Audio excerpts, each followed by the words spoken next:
Welcome to Secret Dealers, the show where you can turn your treasured possessions into serious money when the secret dealers pay you a visit. I'm about to send these antiques dealers into two homes they've never seen before. Definitely. Look at this lovely fusee London wall clock. The man's a beer man. Their expert knowledge will be put to the test as they compete to seek out the best antiques. Winston Churchill signed letter. Oh, and look, it's got a really good mark on it. It's one of the Dalton factory. And place secret bids while the owner is away. I'm going to put a bid on. Bet they won't sell it. In today's show, Karen lifts the lid on a hidden treasure. Oh, so that makes that original. Exactly. Yay! It's all-out war over a scent bottle. Whoa! He must love his wife. And there's one item that's just too precious to part with. Is there a price that would make you change your mind? Probably another naught, but then I'd have to think about it.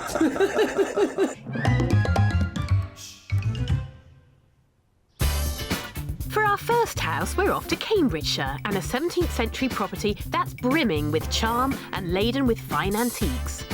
I love the quirkiness of the house. It's got very low doors and we do bump our heads quite a lot. But it is quirky, it's old, it's oozing with character. Ex-country pub owner Anthony began collecting when he was in the brewery trade, and items like this London-made Regency wall clock and this Victorian mahogany storage cabinet are typical of his taste in English antiques. Now, Anthony and wife Marlene want to downsize, and any money they make will fund a once-in-a-lifetime break. If we got a wonderfully big cheque, I've had an ambition for some years now to do a 6-week trip around Italy in the motorhome, and that's what I would like to do. Anthony will need to let go of a lot of stuff to fund that trip, so how does he feel about letting 3 secret dealers rummage through his house? It's going to be rather odd. I suppose one's going to feel rather naked. But I'm hoping that it's not going to be as bad as being burgled. Anthony, you live in an amazing old house, but you filled it with very English objects, and it strikes I'm a very me... English sort of a chap, really. Well, it strikes me you've got a real eclectic mix in here. That's as a result of an earlier career as a licensee and restaurateur. So, when you left each pub, you obviously brought the best items with you. I like to think so. Yes, I like to think so. Well, I think you've got a very good eye, and I think the dealers could be interested in some good lumps that you've got, maybe some quite sizable things. Oh, that's interesting. We'll have to wait and see. We'll have to wait and see. With fine antiques spread over 3 floors, Karen, Mike and David will have their work cut out today. I've got a 3-storey house for you today, and there's lots of interesting cupboards and drawers to look through, so don't be afraid to have a really good rummage. Lots of different objects, and there's a real treasure trove on the top floor. Off you go. Creaky door. Oh, I'm going up Good sign. We like creaky doors. 1620. OK, I'll follow you. 1620. Here we go. Oh gosh, this is lovely. Oh, It's quite nice quality. this is my sort of thing. I like watches. Oh, this is lovely. So I straight away go for the prints. They love their prints in this house. Mike's first to head for the attic room. Hey, I tell you, I'm getting too old for this job. Right, well, this has got to be done quick. The man's a beer man. Definitely 1920s sign. His keen eye is drawn to a stash of match strikers. In the 1900s, these were found in pubs to store and light matches. Do quite like that. It's a match striker from a pub. And they were often branded for advertising. 2 whiskies, 3 whiskies. So I think I'll leave a price on the 3. What's that? 1, 2, 3. Oh, this room's full of gems for a start off. Oh, this is... And in the living room, David's found something that strikes his fancy. It's a Regency mahogany drop-dial wall clock. Look at this lovely fusee London wall clock. Just a timepiece, single fusee, it doesn't strike. A little bit of brass inlay. Well, I'll put a price. You never know.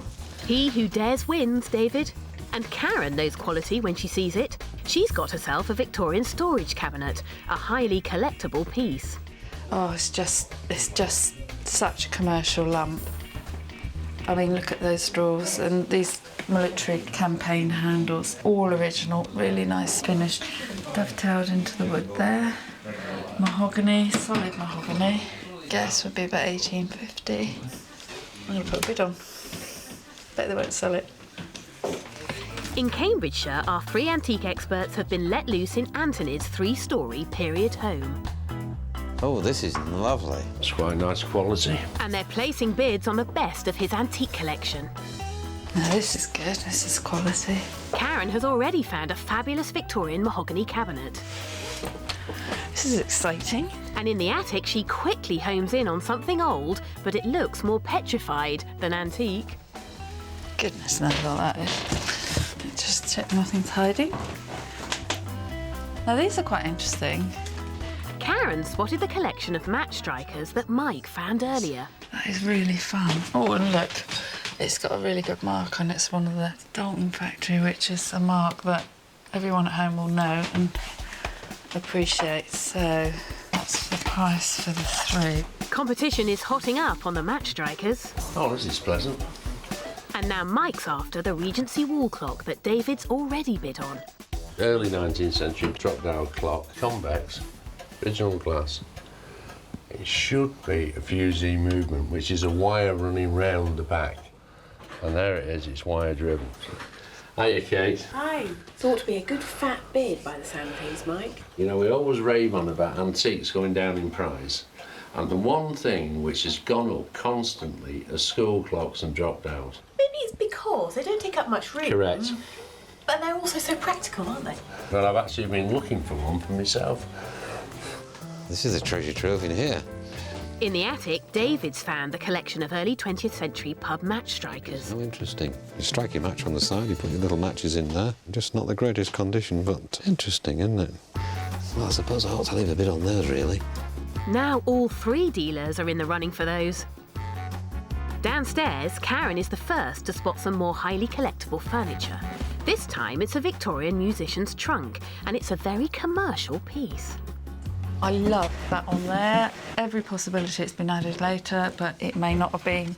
To me, it doesn't matter. I like it anyway. Do you know, apparently, Karen, let me take these off. Oh, yeah, Right, here.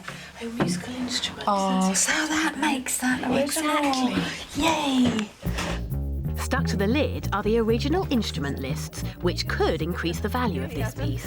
Thanks, Kate. Can you do me a favour there, actually? That's a great find, and now all the dealers are at it. Mike's discovered the Victorian mahogany cabinet that Karen bid on, and David is scouting for artwork in the living room. Nice dog picture here. Normally I'd obviously do a bit of research when I was bidding for a picture, but just a lovely, pleasant picture. Let's put a bid down because it's very nice Victorian oil painting on canvas, very nice. Anyway, you never know. Might tempt him. The bids are really stacking up, but the dealers are running out of time. Drop-down clock. Good make. Karen has found the Regency wall clock that has bids from David and Mike. Oh, what am I going to give for that? It's a good clock. That's a trio of bids on the mahogany clock, and now Mike's making a play for the brass band music box that Karen bid on. Got the panel on the front, it's got the original paperwork, the feet might have been replaced. I just think it's a bit different, and that's what people are looking for. Sitting room, and I haven't got very long, so I'm going to have to be really, really quick. I like the dog picture. And Karen spots the Victorian oil painting that David liked and gets a panic bid in quick. Oh, right, that's there. That's it. We're done. Time's up! Time's up! Oh, that was fast. Today, the dealers have been in their element, but out of the 30 antiques they've bid on, which items got their juices flowing the most? Right, if there was one thing that I really liked, it was the Basildon brass band box. There's lots of lovely things in this house, I've got to say. One of the things I really liked was the fusee wall clock, and I'm a clock man, I like clocks and watches. Well, in the hallway, there's a chest of drawers, a flight of drawers we call them. I do hope I bought that, but who knows. Antiques like that don't come cheap. Time to get Anthony back and find out how much the dealers are prepared to cough up. Well, Anthony, the dealers have had great fun. I hope you don't mind, they have done some serious rummaging. Oh dear. But they got quite quite excited about a few things. Oh dear. And in this envelope is the total amount on offer today. Okay. This is exciting, isn't it? Wow, that is absolutely astounding. My ghast is totally flabbered. I didn't expect to sum anything like that. I think you might have a few surprises. Uh-huh. Well, Shall we go and have a look? shall we find out? With nearly £6,500 on offer, Anthony and Marlene have some tough decisions ahead. But as Marlene is still at work, Anthony will have to decide if he wants to sell the mahogany and brass Regency wall clock on his own. Now, there are certain pieces in your house, Anthony, that look like they've been hand-picked. It's been on our wall now for 40 years, I suppose. It was found under a pile of junk in the attic of a pub I had in Oxfordshire. Put the key in, wound it up, and it went Like clockwork, as they say. Well, it's a lovely Regency example, isn't it? Lovely bit of flame mahogany. And an enamel dial engraved with James Hearn of London. And it keeps very good time. What more can you Yes, it ask? Well, up here, there's a little something, actually, Anthony. Oh, look. Everybody likes it. Everybody likes it. I would be very sad to see it go, and I know Marlene would as well, but So you're open to offers? I'd have to be quite a good offer. Well, let's start with Karen. All right. Karen's made you a bid of £350. Mm-hmm. How does that sound? Not quite enough. OK, so Karen's out. Karen's out. Our independent valuer has said between 500 and 750. I thought that would be something like it, yeah. David says 425. Good enough? Not quite. Another no. Another no. Mike has bid you 780. I'm wondering whether I love the clock more than £780. That's my quandary. I would like to accept that bid. What's Marlene going to say? She'll go through the ceiling quite possibly. Final answer? Yes, final answer. That's a sale. All right, that's a sale. No remorse from Anthony, and the wall clock goes.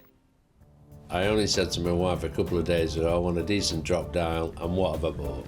I bought one. Next up is the highly collectible Victorian brass band box. Both Karen and Mike wanted this piece. The question is, how much? Now, this is quite a quirky box, Anthony. It is, isn't it? If you just open it up, it has got a lovely musical instruments isn't list it? there and a letter dated for I think it's 1859, which ties in with the painting on the box. And it was only right at the last minute that Karen spotted it and she left you a bid. £140. Yes. Interesting. But Well, Mike my says problem. 185. Well, that's very good. The independent valuer has said between 150 and perhaps 250 on a good day. So, £185, Anthony. That's very good. Well, just before you confirm that, I know how much Karen wanted this box. So I'm going to go and get those dealers and ask if they want to reconsider another bid. OK, you three, come on in. Come on in, David. Now, we are looking at the Baildon brass band box. Now, David, you haven't left a bid on this. I've only just seen it. No, I suspected that was the case. Nice. So I'm going to give all three of you the opportunity to have another shot at it. Thank you very much. That's lovely. Thank you. I think we shall have a look at David first. Oh, dear me. David has bid you He didn't want it 125. at all, did he, really? Yeah. I've only had one bid. These guys have had two bids. Yes, of course. Respect. Of course. Karen has bid you 190. I should have just left me bid. I wish you had. Mike has left you £215. Gosh. Oh, I'm sorry you didn't get it. Thank you. Don't have to take the top offer. That's a different sort of auction, isn't it? Have we got a deal? Yes, we have a deal. That's That's £215 in the Italy kitty and another sale to Mike. I didn't, in all fairness, see the paper inside it till afterwards, but once I'd seen that, I'm tickled pink with it. With the coffers open, Anthony also accepted Mike's bid of £115 on a silver-plated WMF breakfast dish. David's offer of £250 for a continental porcelain centrepiece, and Karen's offer of £110 on the 3 whiskey match strikers. So far, Anthony's made all the decisions on his own. But next is an item that belongs to wife Marlene. It's the 19th century oil painting, and she's back just in time to decide its fate. So what does this picture mean to you, Marlene? Well, that picture was found in an antique stroke junk shop, and it reminded me very much of a dog I used to have. So we got the picture and framed it, and it's been here ever since. It's 19th century, probably Victorian. We have got 2 bids up here from the dealers. OK. Karen has bid you £160. Mm-hmm. No, it gives me more pleasure than £160. David has also left you a bid. David says £350. Mm-hmm. Well, our independent valuer says between £200 and £300. I'm still going to say no. Is there a price that would make you change your mind? Probably another naught, but then I'd have to think about it. No, seriously, I love it a lot, and so I'd rather keep looking at it for a few more years. So can you remember what you paid for it all that time ago? I think it was about £5. £5? Mm-hmm. And 350 is on the table? I know. Just proves how much I like it. No sale. Absolutely right, no sale. Sorry. A flat no to £350, and the painting is staying put. Well, I tried to make a tempting offer, and I don't blame them not selling it. It's a lovely picture. Marlene and Anthony wouldn't part with the painting, and other bids on the ditched list were Mike's offer of £245 on a commemorative plaque of Waterloo, Karen's offer of £90 on a pair of 19th century Japanese vases, and David's offer of £100 on a Georgian pear-case pocket watch. Finally, it's the Victorian mahogany cabinet. Karen was the first to spot this, but she's up against Mike, who's left some seriously high bids today. Now, I think this is the most interesting piece of furniture in the house. It came from the beer cellar in a pub called the Wharfdale at Arthington. At that time, it was all painted bright blue, and so it took a long time to get the paint off, and with a bit of wax polish, it came back to life all over again. Well, you've got 2 bids sitting here, from Karen and from Mike. Karen says £600. Interesting. Our independent valuer says in the current market 600 to 800. That's interesting. Mike says 955. That's entirely up to you, because I'm not the one who did all the work. I think that's a very good offer. And I'll accept it. That's a sale. That's a sale. How do you feel, Marlene? I feel a little bit sad, but I can see it looking very nice in some grand hall or somewhere. Yeah. The collector's cabinet was the one piece in the house I wanted. We call them flights of drawers. I'm so pleased. I'm ecstatic. Today, the dealers offered Anthony and Marlene nearly £6,500 on some of their fine English antiques. In the end, they sold 20 items. So after all those tough decisions, how much did they make? So, Anthony and Marlene, you wanted to make a little bit of space today. How do you feel it's gone? I think it's gone quite well, actually. What do you think, Anthony? I think it's been very successful. We've got rid of things that were really taking up a lot of space. Any regrets about the clock going? Yes. Yes. I have. I think, yes. Yes. Yes. Wherever we've lived, the clock's always been there, and not hearing it ticking, I think the room will feel a little bit empty. Do you want to say anything to Anthony for getting rid of it? Not on camera. No. Well, you have made today 1,000, 2,000, There's one each now. 3,000, Goodness. 4,000. £4,125. That's brilliant. That's wonderful. Very We're good. absolutely delighted. Thank you very much. Well, that's a great result for Anthony and Marlene, and they also turned down £2,205. Our secret dealers have already handed over more than £4,100 to Anthony and Marlene. There's one each now.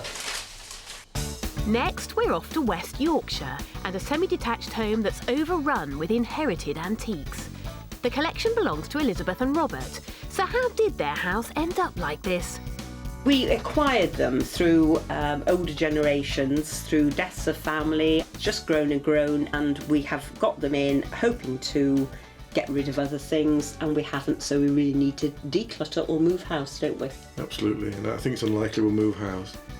From silver spoons and bonbon dishes to panelled oak coffers and mahogany sideboards, it's all a bit of a mishmash.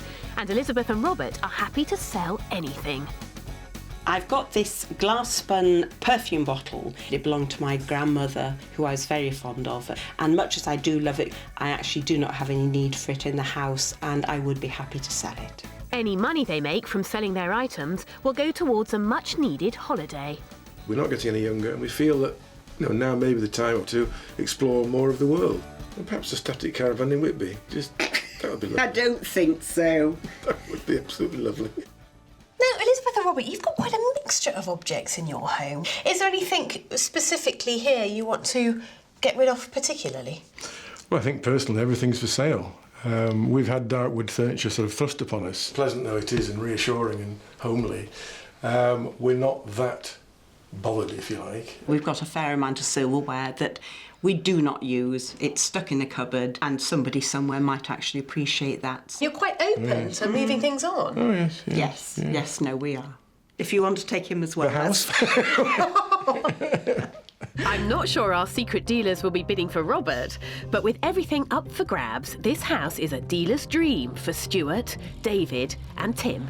Now this house, gentlemen, is all about items that have been inherited over many years. Have a good look at the furniture, because there's some interesting items in there.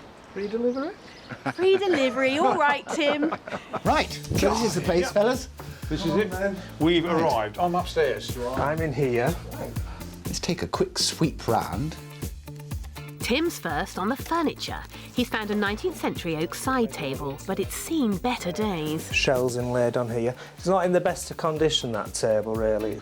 It's not for me, even with free delivery. So it's a no to the side table, but Stuart's the furniture man and he's found a panelled oak coffer that's right up his street. Something about it I like.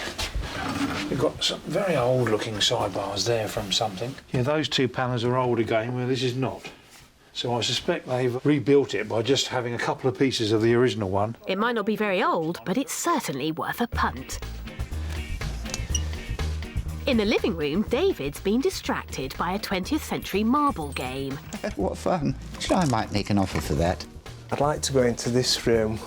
Nothing in there. But it's a Victorian brass tape measure that's caught Tim's eye. A tape measure there, it's quite nice. Late Victorian tape measure. Lost its end. And this time, he's not put off by the damage. She'll make a bid on that, but not a big bid. Upstairs, Stuart's found himself a gem. Now, fireman's helmets are my thing. I'm seriously into fireman's helmets, but not French ones, and this one's a French one, so how disappointed am I? Stuart may not want the French helmet, but he does like the Venetian glass scent bottle that belonged to Elizabeth's grandmother. A scent bottle, silver top, late Victorian, about 1880.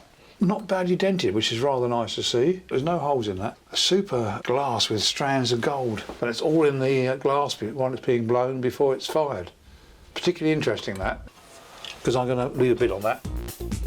The bids are really starting to pile up. What do you think? And now Tim has got his hands on a collection of volumes written by Winston Churchill and a letter signed by the man himself. Winston Churchill, signed letter.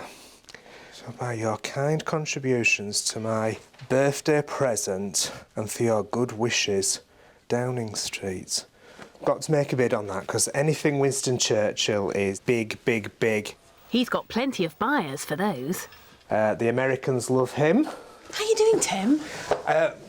Not too bad. Have you seen the Churchill? The letter's genuine. It looks genuine to me. It is genuine. I don't really know how to price the book. Roughly, first editions, around about £100 to £200. Right. I'm going to make a strong bid for these then. OK, well spotted.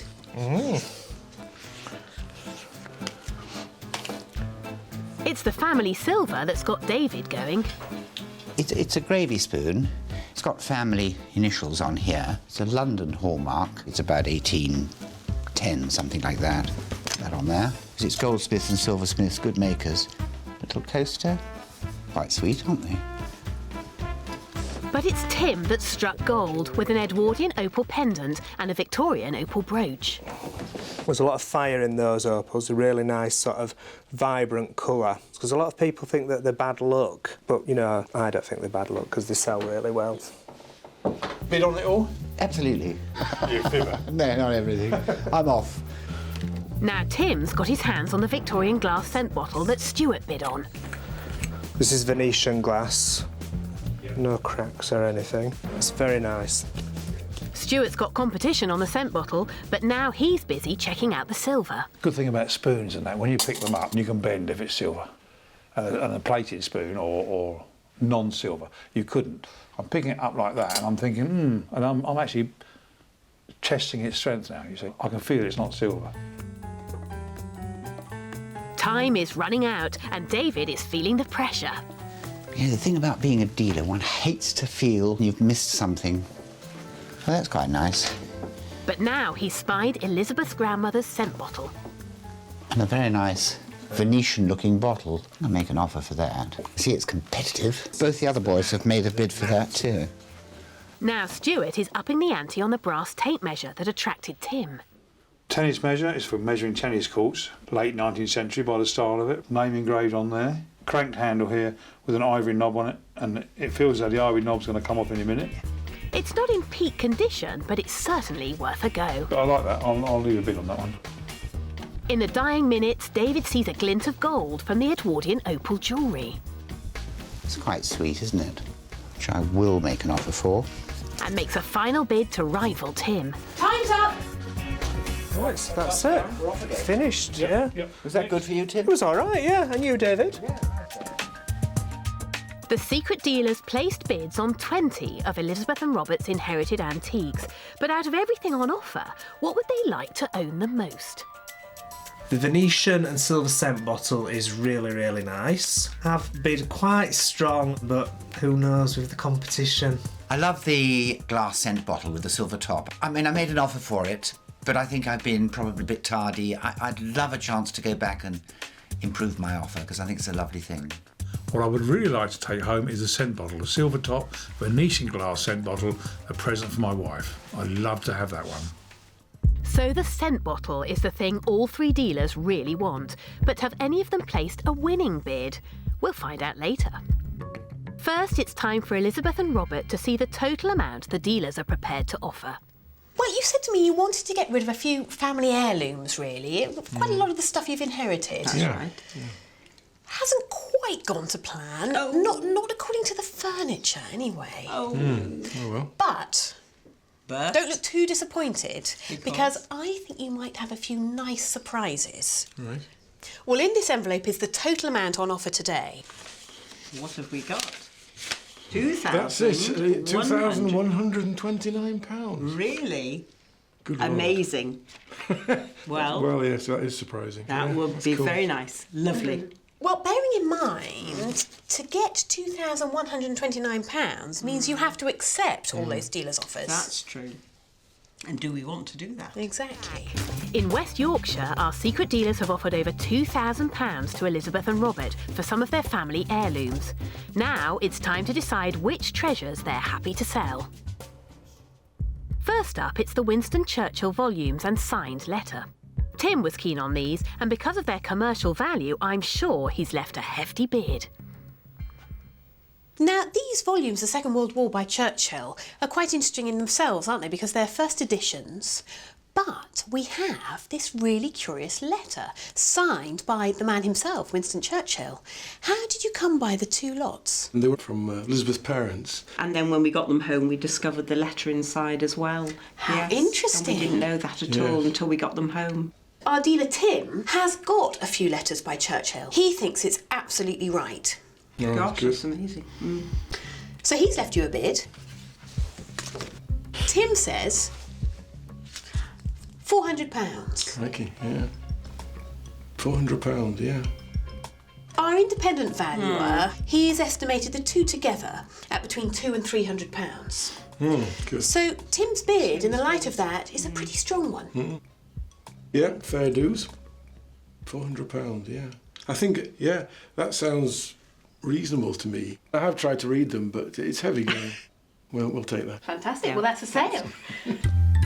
£400 in the kitty, and the books leave with Tim. Goodbye for me. Happy. I think there's a small profit in it, so yeah, brilliant. Next, it's the 19th century tape measure that belonged to Elizabeth's grandfather. Tim and Stuart like the look of this. The question is, how much? Now, this is something a little bit different, this brass tape measure. Tell me about this. My grandfather was a carpenter, and it's just rather a unique thing. Has no use, really. Well, it's certainly 19th century, and Stuart, who always likes the quirky things, thought this actually might be a measure for measuring out land. Oh, right. The thing I like is this lovely little ivory handle, which sadly is damaged, isn't it? Yes. So the dealers, I'm sure, will have noticed that. But we do have two bids here. That's good.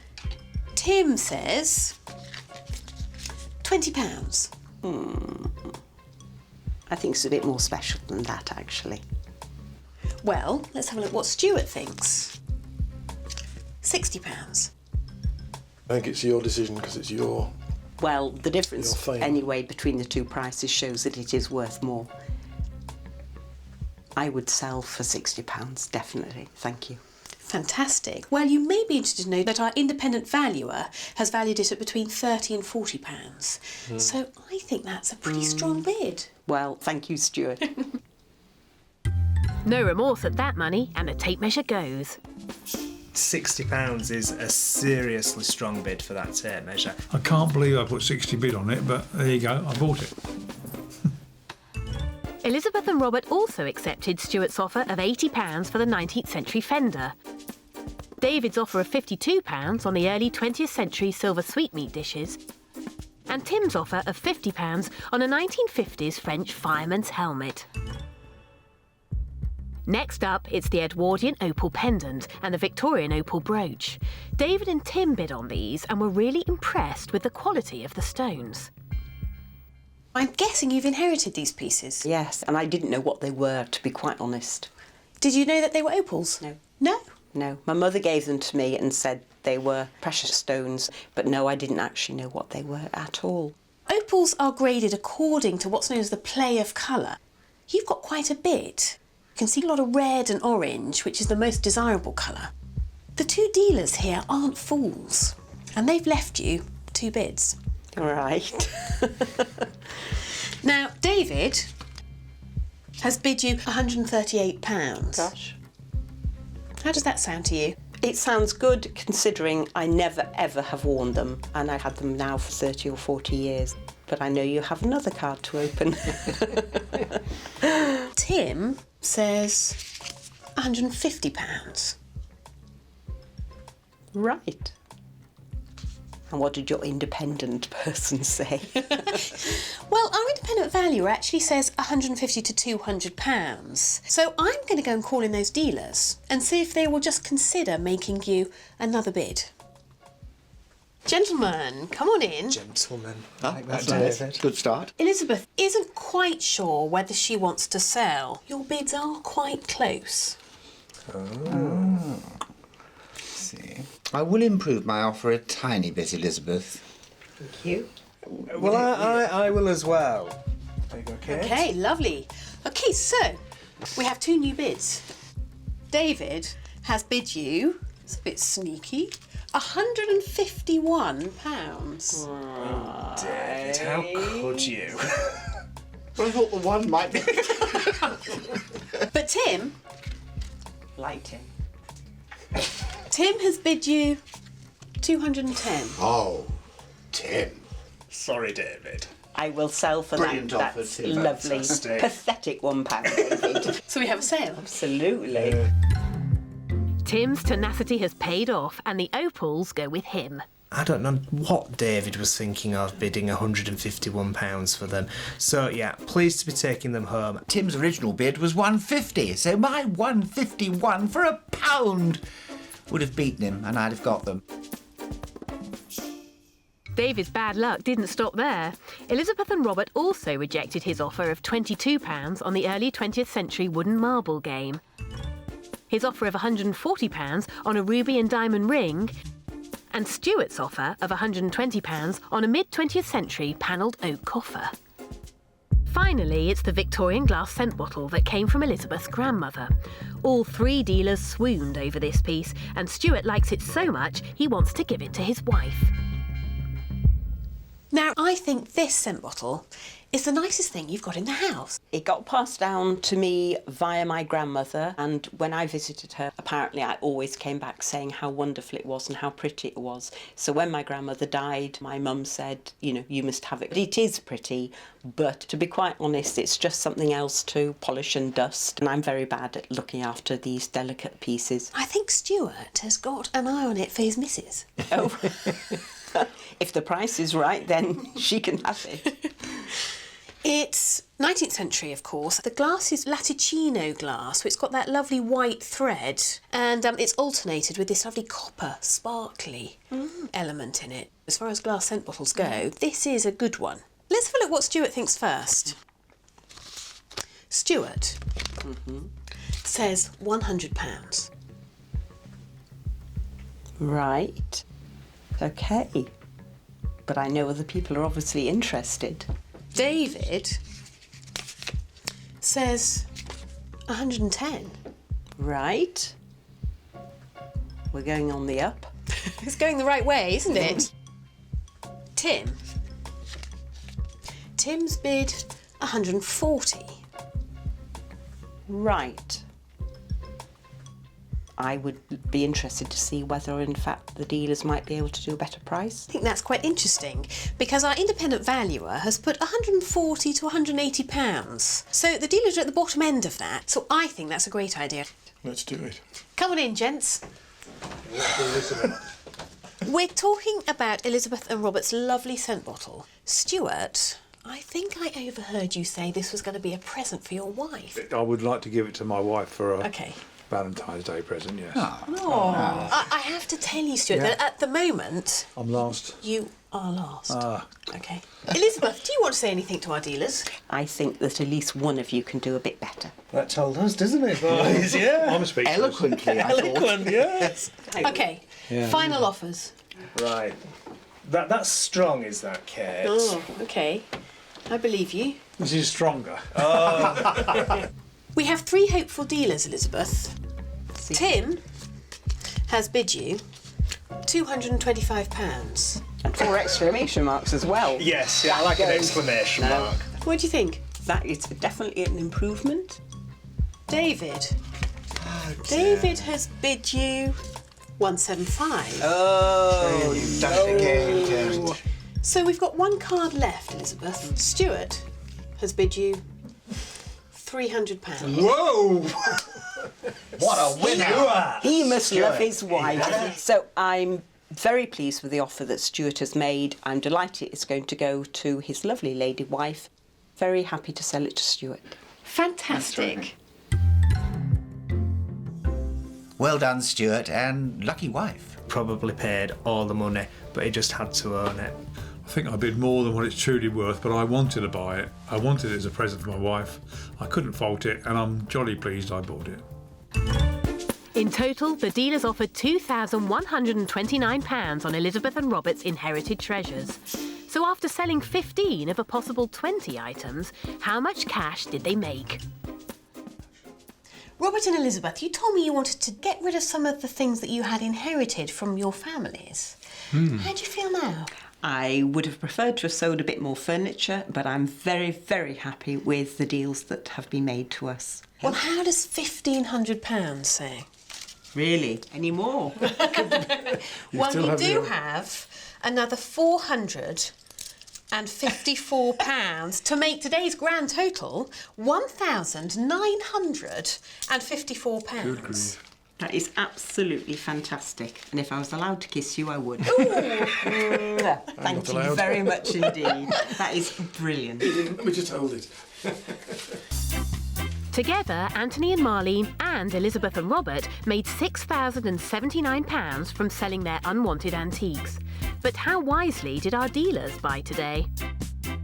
Mike sold the Victorian instrument trunk for £330 and a Victorian mahogany cabinet to a trader for £1,100. As for the Regency clock, well, Mike kept that, but it's so heavy he'll need to get a bolt before he can hang it on the wall. Tim sold the opal and gold brooch and pendant for £330. Stuart gave the scent bottle to his wife for Valentine's Day, and she loved it. But what about our homeowners? Elizabeth and Robert have booked a long-awaited holiday to Tenerife, and Anthony and Marlene are taking their dogs in their motorhome to France to spend a few weeks in the Loire Valley. Well, we've had a great time here today. Join me next time on Secret Dealers.